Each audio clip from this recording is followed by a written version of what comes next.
नमस्कार मित्रों, आप सबका सत्यवचन कार्यक्रम के धारावाहिक बाइबल अध्ययन में मैं फिर से स्वागत करता हूं। ये आपके जीवन के लिए एक अनमोल संदेश है। परमेश्वर अपने विश्वासियों के जीवन को आशीषों से परिपूर्ण करना चाहता है, लेकिन वह चाहता है कि लोग उसे ढूंढें, उसे खोजें, क्योंकि वह यह भी चाहता है कि लोग उसके साथ संगति रखें, इससे पहले कि किसी और संगति में पड़ जाएं। अक्सर हम इन बातों को सुनते हैं कि पुत्र या पुत्रियां बुरी संगति के कारण भटक गए। दोस्तों, बाइबल आधारित परिवार एक उच्च नैतिक परिवार होता है जो बुरी संगति में पड़े जीवन को नया जीवन प्रदान करता है। दोस्तों, मूल रूप से परिवार का, समाज का, कलीसिया का या देश का नैतिक पतन जीवन में परमेश्वर की उपस्थिति या अनुपस्थिति के कारण ही होता है। बच्चे बुरी संगति के कारण नहीं भटकते, लेकिन एक अच्छी और आध्यात्मिक संगति की कमी के कारण ऐसा होता है, जो माता पिता को अपने बच्चों को देना चाहिए, क्योंकि ये उनकी जिम्मेदारी है, ये आपकी जिम्मेदारी है।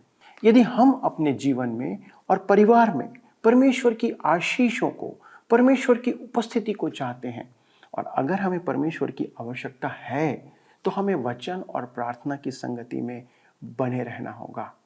राजा आसा ने अपने पिता के बुरे मार्गों को छोड़कर परमेश्वर को ढूंढा, और इस कारण उसके जीवन में, उसके परिवार में और उसके पूरे देश में सब कुछ बदल गया। दोस्तों, आइए हम देखें कि उसके जीवन में कौन से ऐसे परिवर्तन थे, सीखें कि परमेश्वर ने उसके जीवन में कैसे कार्य किए, क्योंकि परमेश्वर एक भला परमेश्वर है।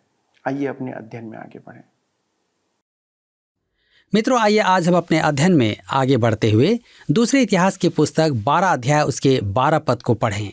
यहाँ पर लिखा है, जब रहोबियाम दीन हुआ तब यहोवा का क्रोध उस पर से उतर गया और उसने उसका पूरा विनाश न किया, और यहूदा की दशा कुछ अच्छी भी थी। यहाँ परमेश्वर की अद्भुत करुणा का प्रदर्शन है। रहोबियाम ज्यों ही दीन हुआ त्यों ही परमेश्वर ने रहोबियाम और इस्राएल की प्रजा पर से दंड हटा लिया।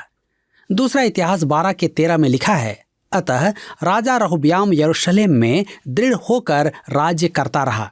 जब रहोबियाम राज्य करने लगा तब 41 वर्ष की आयु का था, और यरूशलेम में अर्थात उस नगर में जिसे यहोवा ने अपना नाम बनाए रखने के लिए इस्राएल के सारे गोत्र में से चुन लिया था, 17 वर्ष तक राज्य करता रहा। उसकी माता का नाम नामा था, जो अम्मोनी स्त्री थी। यह एक रोचक बात है कि रहोबियाम की माता का उल्लेख किया गया है। आपको स्मरण होगा कि अम्मोनियों के साथ दाऊद के अच्छे संबंध थे, जबकि उन्होंने दाऊद से युद्ध किया था। उसका यह पोता रहोबियाम एक अम्मोनी स्त्री का पुत्र था। निश्चय ही उसके चरित्र निर्माण में मां की कुछ तो देन थी।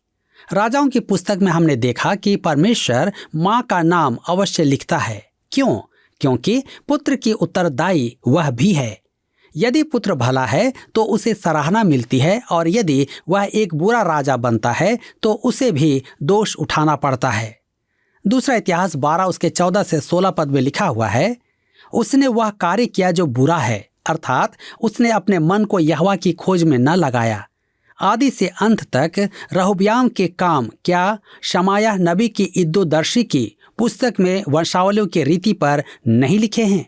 रहोबियाम और यारोबाम के बीच तो लड़ाई सदा होती रही, और रहोबियाम अपने पुरखाओं के संग सो गया, और दाऊदपुर में उसको मिट्टी दी गई, और उसका पुत्र अबिय्याह उसके स्थान पर राज्य करने लगा। ध्यान दीजिए, रहोबियाम की मृत्यु के बाद उसका पुत्र अबिय्याह सिंहासन पर बैठा। यद्यपि अबिय्याह एक अच्छा राजा नहीं था। पहले राजाओं की पुस्तक 15 अध्याय के 3 पद में लिखा है कि वह अपने पुरखाओं के पाप के मार्ग पर चला। उसने एक बार परमेश्वर का महिमान्वन किया। यहाँ इतिहास में उसका वर्णन है।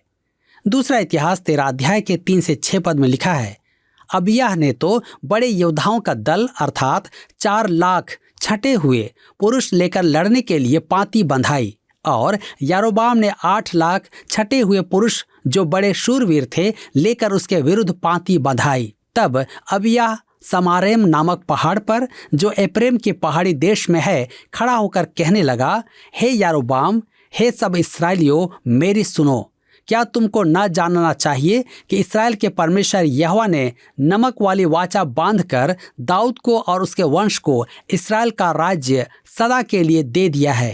तो भी नबात का पुत्र यरोबाम, जो दाऊद के पुत्र सुलेमान का कर्मचारी था, वह अपने स्वामी के विरुद्ध उठा है। जैसा हमने देखा है, उसका कारण था एक पर्याप्त कारण, रहोबियाम की मूर्खता। दूसरा इतिहास 13 के 7 पद में लिखा है, उसके पास हल्के और ओछे मनुष्य इकट्ठा हो गए हैं, और जब सुलेमान का पुत्र रहोबियाम लड़का और अलहड़ मन का था और उनका सामना न कर सकता था, तब वे उसके विरुद्ध सामर्थी हो गए।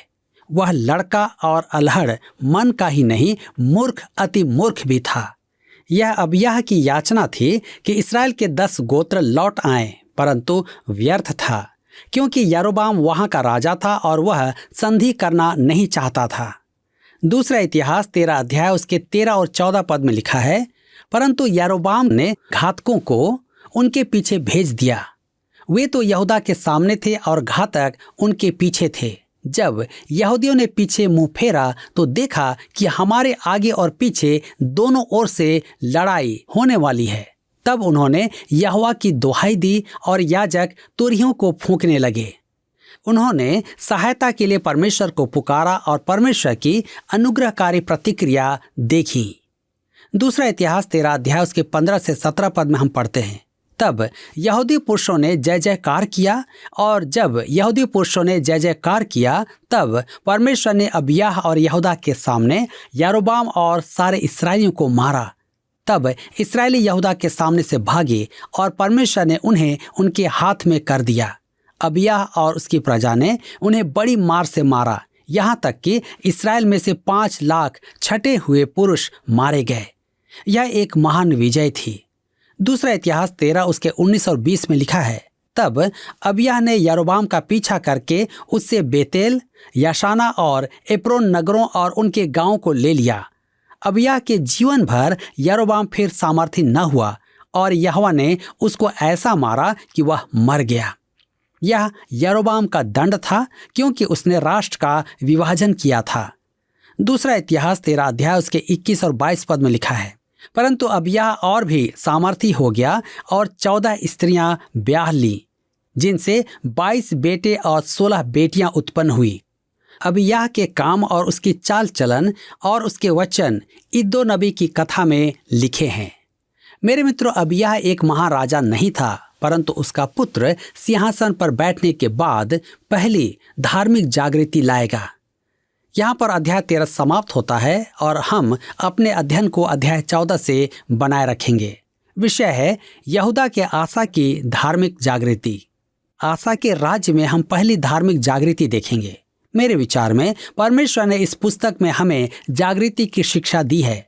जागृति का मार्ग चट्टानी, कच्चा और चढ़ाई का है, परंतु मार्ग स्पष्ट है, उसका नक्शा स्पष्ट है। उनमें कुछ पुल हैं जिन्हें पार करना आवश्यक है। आसा उन 5 राजाओं में से एक है जिन्हें परमेश्वर ने दक्षिणी राज्य में धार्मिक सुधार के निमित्त काम में लिया था। वहां 19 राजा हुए और सब बुरे थे, अतः वहां धार्मिक जागृति कभी नहीं आई। उनमें एक भी भला राजा नहीं था, जबकि दक्षिणी राज्य यहूदा के 20 राजाओं में से 10 को भले राजा कह सकते हैं। इन 10 में 5 विशेष थे।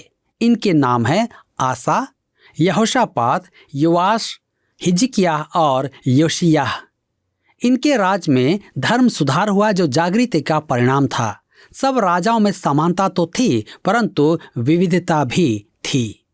दूसरा इतिहास 14 अध्याय के 1 पद में लिखा है, अंत में अबिय्याह अपने पुरखाओं के संग सो गया और उसको दाऊदपुर में मिट्टी दी गई और उसका पुत्र आसा उसके स्थान पर राज्य करने लगा। इसके दिनों में 10 वर्ष तक देश में चैन रहा। मित्रों, आसा पहला राजा है जिसके राज्य में धर्म सुधार किया गया।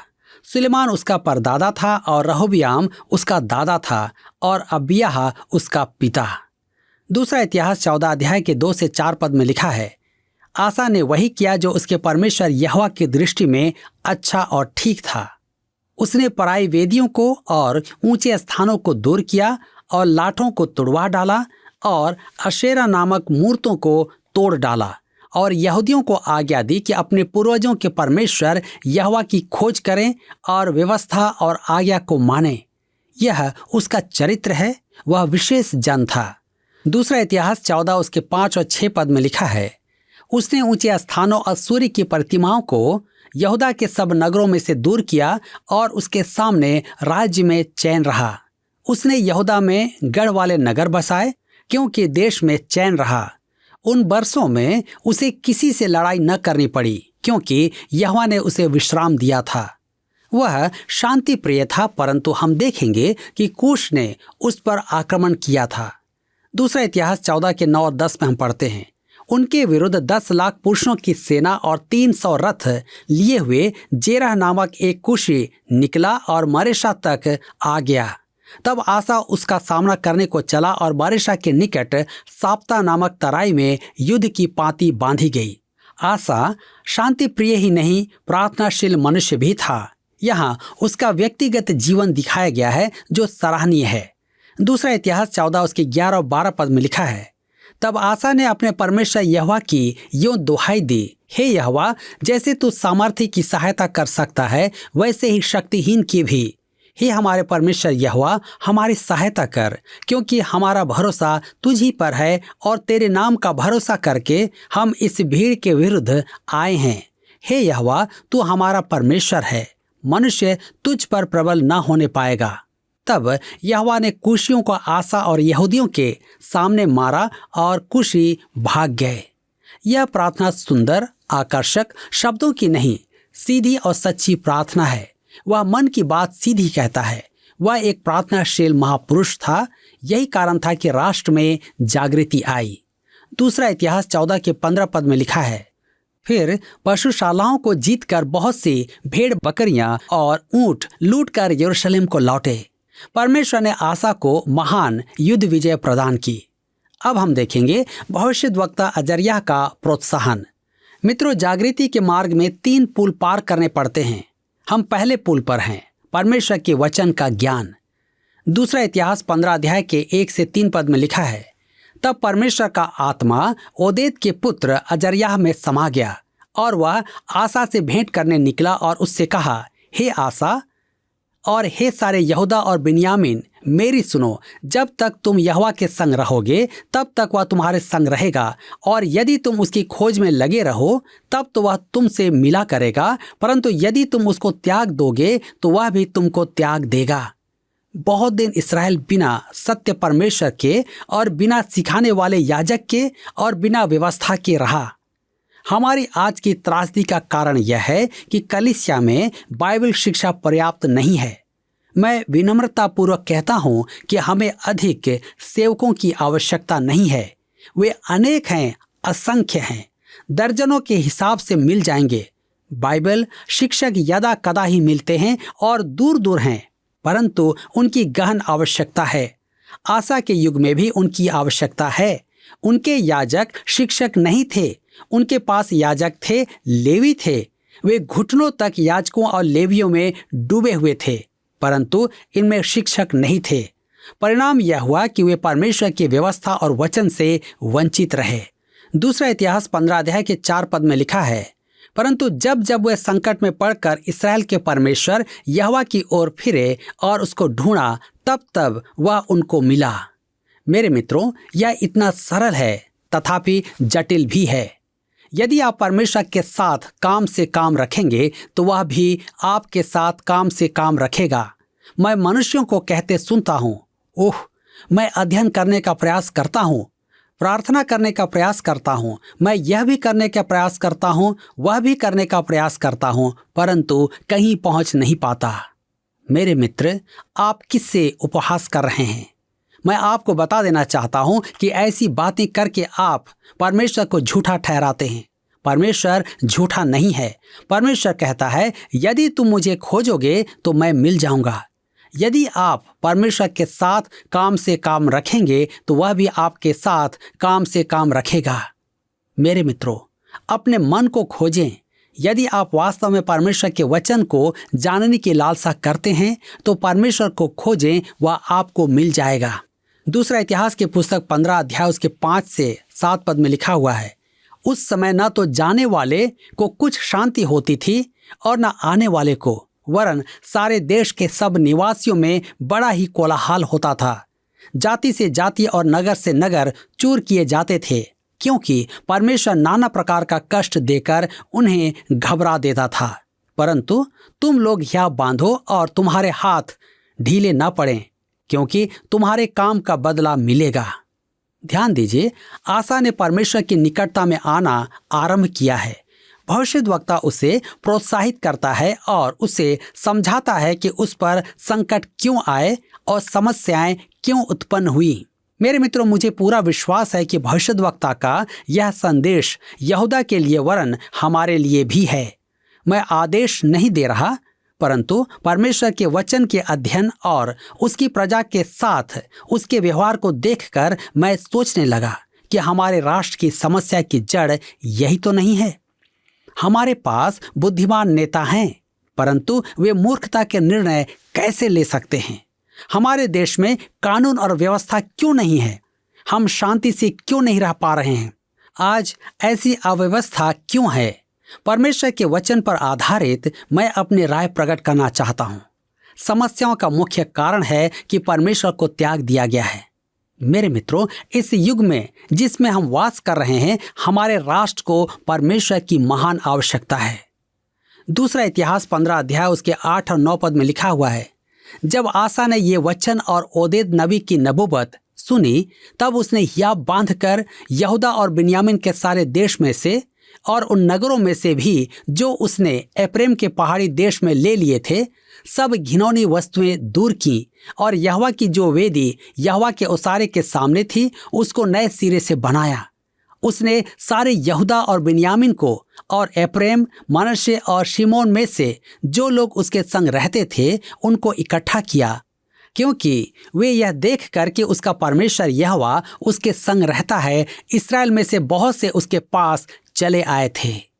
परमेश्वर के पास सदैव एक समूह बचा रहता है जो उसकी शरण में रहेगा।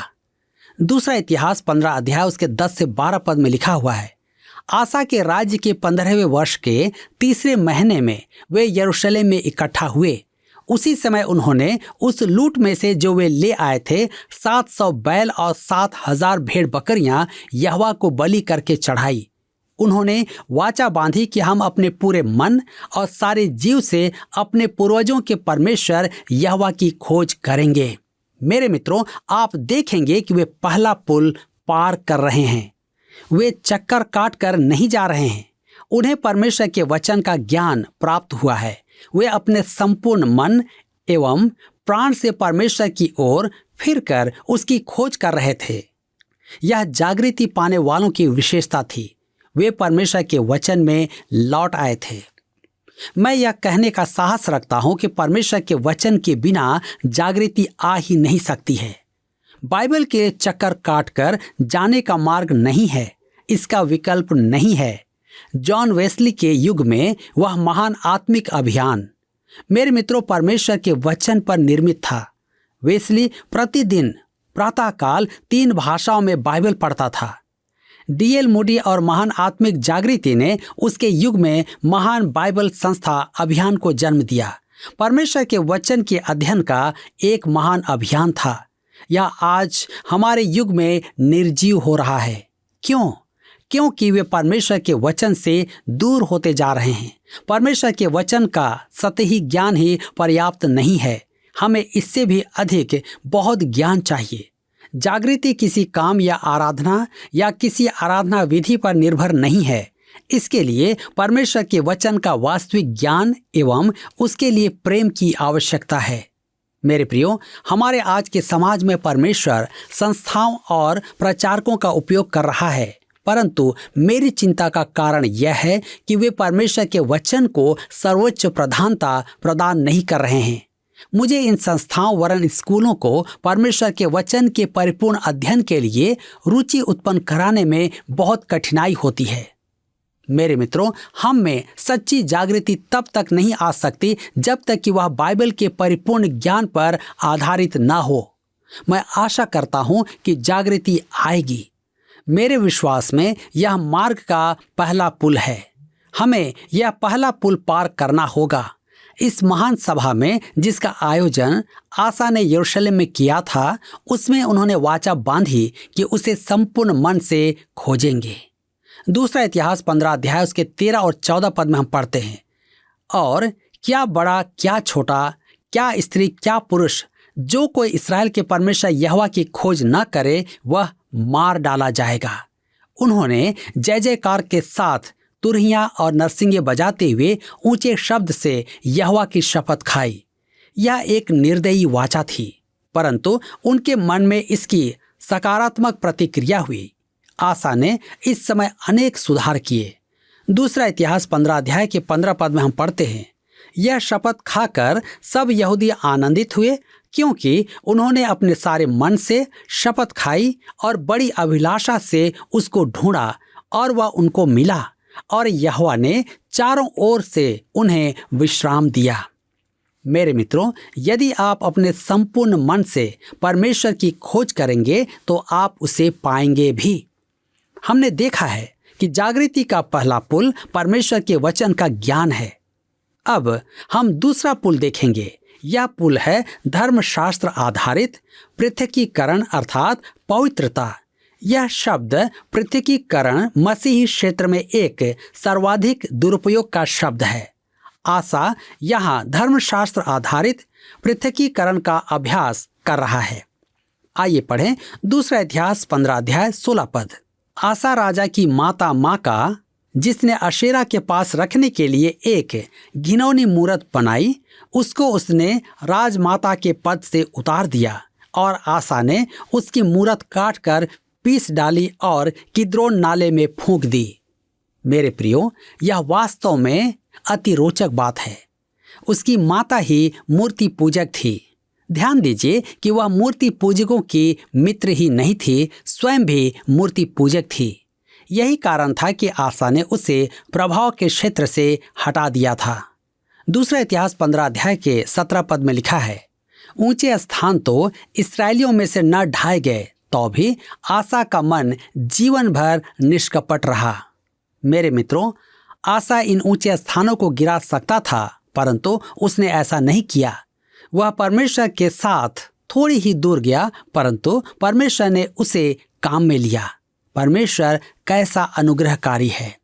मैं उन लोगों से ऊब गया हूं जो अपने आप को अलग कहते हैं और उनसे भिन्न विधि पालन करने वालों को जो सेवकाई में हैं कटु आलोचना करते हैं।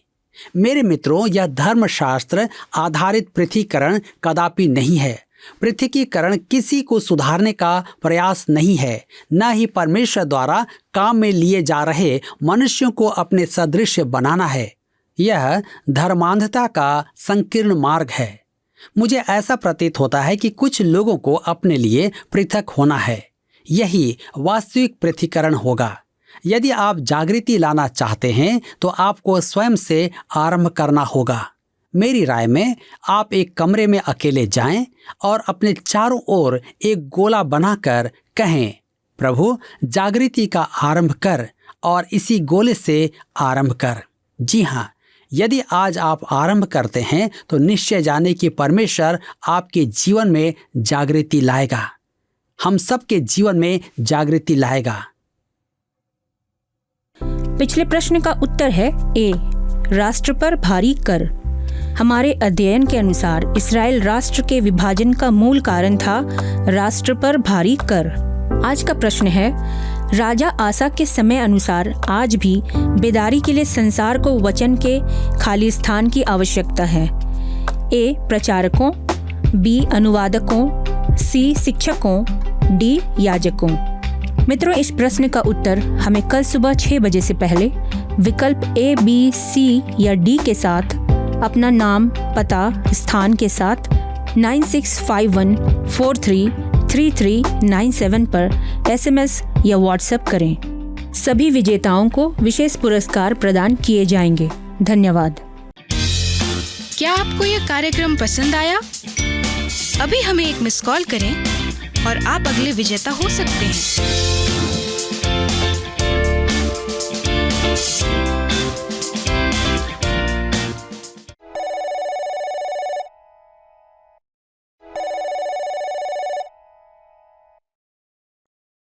प्रिय मित्रों, क्या आप अपने परिवार के अंदर एक परिवर्तन देखना चाहते हैं? क्या आपके परिवार के अंदर की परिस्थिति को आप आज बदलने के लिए चाहते हैं? यदि आपके अंदर ये इच्छा है तो आप आसा को देखें। आसा राजा ने अपने पिता के मार्गों को छोड़कर परमेश्वर की व्यवस्था पर ध्यान लगाया और अपनी प्रजा को भी उसने उसमें शामिल किया। वह अपने परिवार को भी उसमें शामिल करता है और जो कुछ परमेश्वर की दृष्टि में भला था वही वह करता है। उसने अपनी माता के आत्मा रहित कार्य का या भ्रष्ट कार्यों को हटा दिया, उनका तिरस्कार किया। कई बार हम इस संबंध में गलत व्याख्या के कारण माता पिता के आदर में उनकी गलतियों का समर्थन करते चले जाते हैं। जब माँ या पिता जैसे भावनात्मक संबंधों का सवाल आता है तो हम गलत को भी सही मानने को तैयार हो जाते हैं। हमें से बहुतों के जीवन में ऐसा होता होगा। मेरे मित्रों, आसा ने अपनी माता की गलती को सही नहीं ठहराया, उसे नहीं माना। माता पिता आदरणीय है हमारे लिए, लेकिन परमेश्वर के ऊपर में नहीं हो सकते। आसा सब कुछ ठीक नहीं कर पाया। हमने अभी देखा कि वह ऊंचे स्थानों को जो अस्तित्वहीन ईश्वरों के लिए था गिरा नहीं पाया, लेकिन उसने कदम बढ़ाया, एक कदम उठाया। यदि हम भी उन्नति और शांति पाना चाहते हैं तो परमेश्वर के वचन के ज्ञान में पूरे परिवार को शामिल करना आवश्यक होगा, बल्कि पूरे घराने और समाज में भी इसे ले जाना होगा ताकि आत्मिक जागृति सब तरफ देखी जा सके। दोस्तों, ये हमारे कार्यक्रम आपके लिए एक बहुत अच्छा अवसर है कि आप पूरे परिवार के साथ सुबह से बैठकर अब परमेश्वर के वचन का अध्ययन आप कर सकते हैं। प्रभु आपको अनेक अनेक आशीष प्रदान करे और अगले प्रसारण तक आप जी हाँ परिवार के साथ प्रभु की उपस्थिति में बने रहें। प्रभु आपको बहुत आशीष दे। धन्यवाद।